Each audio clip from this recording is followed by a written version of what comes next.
Даниил Жеңишбекович, есть вопросы? Да, да, уважаемый суд, есть. Пожалуйста. Спасибо за представленную позицию. Мне хотелось бы уточнить, вот вы сказали, что, например, на трассе Бишкек-Ош очень часто используют машины с праворульным расположением руля, да, в качестве такси. Но хотелось бы уточнить, после введенного запрета это уменьшилось или нет? Вы знаете, там, я даже не знаю, имеет ли смысл это говорить на заседании суда.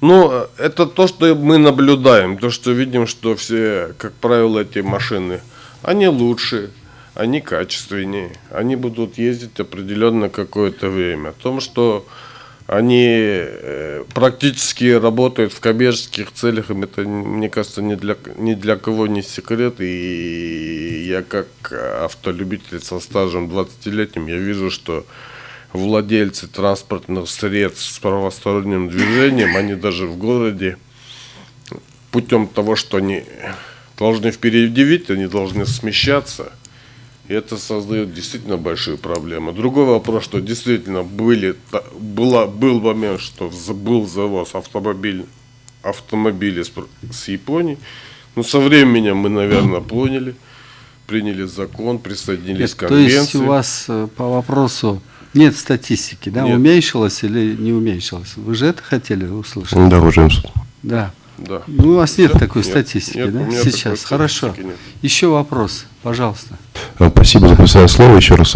Хотелось бы еще также уточнить, вот если машина с правильным расположением руля, да, наносит такой большой урон, но при этом кабинет министров, да, и там президент, никто, правительство не принимает никаких мер, чтобы как-то это снизить. То есть они только предлагают, чтобы эти машины постепенно устарели, да, как это написано в справке обоснования в позиции.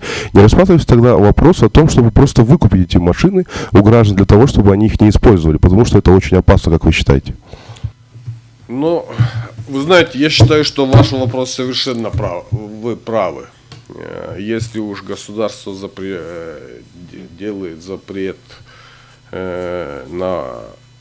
государство в данном случае сделало запрет на ввоз автомобилей, которые были ввезены и пользуются у владельцев, они находятся также, да, а выкупать, я думаю, что это просто экономическая составляющая, мы не сможем это просто сделать.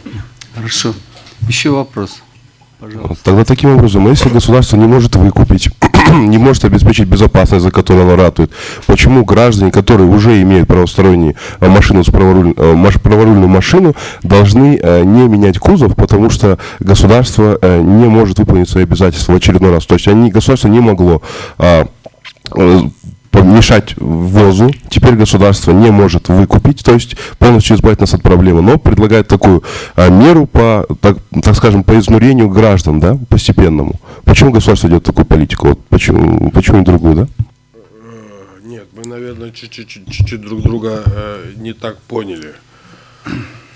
Ввоз транспортных средств правым рулем был более 10 лет тому назад.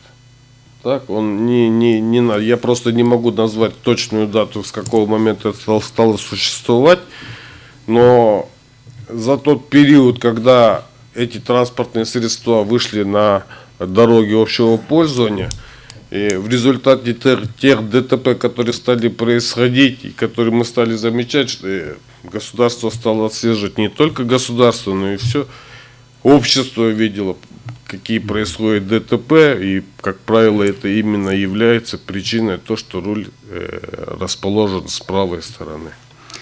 Спасибо. Еще вопрос. Вопросов нет, уважаемый суд, спасибо. Курбанбек Максатбекович, есть вопрос? Подождите. Нет, уважаемый суд, вопросов нет. Нет Вопросов нету, да. Каныбек Вопросов нет. Талабекович, нету? Уважаемые судьи, нет вопросов? Пожалуйста, присаживайтесь.